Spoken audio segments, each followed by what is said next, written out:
Bullet घर के बाहर फट फट फट की जोर से आवाज हुई। सीमा को लगा कि पटाखे फूट रहे हैं। वो डर के मारे घर से बाहर निकली। देखा तो सामने योगेश यानी कि पतिदेव एक बुलेट बाइक पर बैठे हैं। अरे डर गई क्या? बाइक लेकर आया हूँ तुम्हें घुमाने के लिए। सच में? मुझे लगा पटाखे फूट रहे हैं। अरे पटाखे भी फूटेंगे और मिठाई भी बटेगी। माँ को तो बुलाओ। माँ भी बाहर आ जाती है। अरे योगेश बेटा, इतनी जल्दी आ गया। और ये गाड़ी किसकी है? साहब की है? हाँ माँ, तुम्हारा बेटा साहब से कम है क्या? मेरी है। अरे बेटा, इतनी बड़ी गाड़ी ले ली, इससे तो तू घोड़ा ही ले लेता। महंगी पड़ी होगी ना? माँ महंगी सस्ती छोड़ो और मिठाई लाया हूँ, गांव में बंटवा दो। अरे बंटवा क्यों दो? पीछे बैठो, गांव में बांट कर आते हैं। सब खुश थे। योगेश गांव के बाहर एक कोयले की खदान में मजदूरी करता था। मेहनत और अकल से उसने वहाँ ठेकेदारी का काम सीख लिया और सूझबूझ से ठीक ठाक पैसा बनाने लगा। गांव में बात फैल गई कि योगेश के घर धमाका गाड़ी आई है।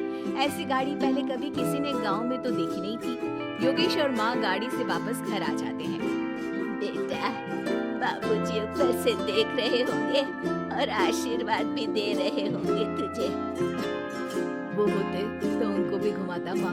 पूरे गांव में नाच नाच के मिठाई बांटने जाते। जैसे मैंने नाच नाच के बांटी थी जब वो अपने लिए एक साइकिल लेकर आए थे। बस बस, बाबूजी दो बात भी सुनाते कि फटफट वाली फटफटी ले आया। सीमा आगे कहती है, अपने लिए तो ये गाड़ी ले आए और मेरे लिए? अरे ये गाड़ी तुम्हारे लिए ही तो है। पक्का मेरे लिए है? अरे पक्का तुम्हारे लिए है। अगली सुबह जब योगेश सो रहा होता है तो उसे बाहर से गाड़ी की आवाज आती है। वो घबरा कर चिल्लाता है, चोर चोर, मेरी गाड़ी ले जा रहा है, चोर चोर। माँ भी जागती है और योगेश के साथ दरवाजे की तरफ भागती है। जैसे ही दोनों बाहर निकलते हैं तो देखते हैं कि सीमा गाड़ी चला रही है। अरे बहू, नाक कटवाओगी क्या? ये क्या कर रही हो? अरे गिर जाओगी, ये क्या कर रही हो तुम? सीमा गाड़ी को रोक कर कहती है, सारे गांव में घुमा लाई, कहीं नहीं गिरी। क्या? सारे गांव में घुमा लाई? अरे लोग क्या कहेंगे बहू? सोचा क्या एक बार? यही कहेंगे कि कितनी अच्छी गाड़ी है। अरे तुम्हारे बारे में हाँ, कहेंगे ना कि देखो कितनी अच्छी गाड़ी पर बैठी है। बहू गाड़ी रखकर योगेश और सासू माँ के पास जाती है। तुमने कब गाड़ी चलाना सीखा? हमारे बाबूजी के पास पुरानी स्कूटर थी, सीख ली। फिर स्कूल में एक मास्टर जी भी ऐसी ही गाड़ी लेकर आते थे, उन्होंने सिखा दी। हाँ, स्कूल के मास्टर आजकल यही सब तो सिखा रहे हैं। पढ़ाई का कुछ सिखाते तो कुछ भला होता। अरे बहू, अब गाड़ी मत चलाना। हमारे परिवार में कभी किसी औरत ने पीछे से आगे की सीट पे आने की हिम्मत नहीं की है। तुम भी मत करना, समझी? जी समझ गई माँ जी। सीमा सास की बात सुनकर चुपचाप रसोई में जाकर उदास होकर खाना पकाने लगी है। सास सुबह सुबह मंदिर से पूजा करके लौट रही होती है। तभी उसे दो औरतें रोक लेती हैं और कहती हैं, अरे बहू को थोड़े अच्छे लक्षण भी सिखा दो।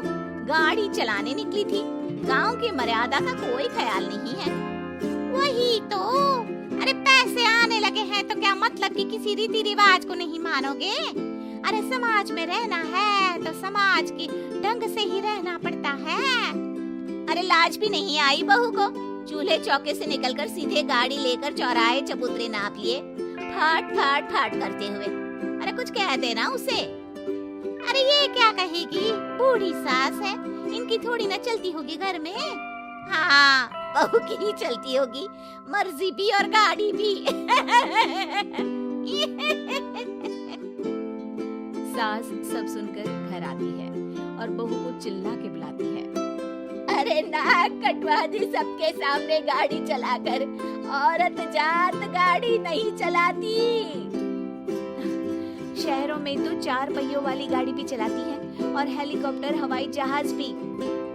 शहर में थोड़ी ना रहती हो मैडम साहिबा। आज के बाद गाड़ी से ही नहीं, यूं भी निकलना बंद तुम्हारा घर से। माँ सही कह रही है। कहीं भी जाना हो तो मुझे बता देना, मैं लेकर चलूंगा। आज माँ को तुम्हारे कारण कितनी बातें सुननी पड़ी। इतना कहते हुए योगेश वहाँ से चला जाता है। बारिश की वजह से कारखाने के रोड पर कीचड़ रहता है, इसीलिए योगेश गाड़ी घर रख कर जाता है और किसी से लिफ्ट लेकर कारखाने पहुँचता है ताकि नई गाड़ी गंदी ना हो। लेकिन शाम को इतनी तेज बारिश होती है कि उसे वापस आने का कोई साधन ही नहीं मिलता। बारिश बढ़ती जाती है, रात के 11 बज जाते हैं। रास्ते में एक नदी का ब्रिज है, अगर उस पर पानी आ गया तो योगेश कारखाने में ही फंस जाएगा। पूरी रात भूखे प्यासे बितानी पड़ेगी। घना अंधेरा, बिजली की कड़कड़ाहट और तेज बारिश। राजेश डर भी रहा था, ठंड से कांप भी रहा था। तभी उसे रोड से आती हुई एक रोशनी दिखती है। वो देखता है कि उसके सामने एक बाइक आकर खड़ी हुई है। वो ऊपर वाले को धन्यवाद देकर उस बाइक वाले आदमी की तरफ बढ़ता है, पर पास जाकर देखता है तो भौंचक्का रह जाता है। सीमा, तुम यहाँ इतनी बारिश में गाड़ी पर? पहले बैठो तो, नदी ब्रिज पे आ जाएगी तो जाना मुश्किल हो जाएगा। योगेश गाड़ी के पीछे बैठता है। सीमा गाड़ी चला रही है। मैंने तो तुमको पहचाना ही नहीं। गाड़ी की आवाज तो पहचानी होगी ना? अरे पर मुझे नहीं पता था कि तुम आओगे। अच्छा किया कि तुम आ गई। माँ नहीं आने दे रही थी, पर हमेशा पति पत्नी की रक्षा थोड़ी ना करेगा, पत्नी को भी तो करनी चाहिए। योगेश को सुबह अपने किए पर पछतावा होता है।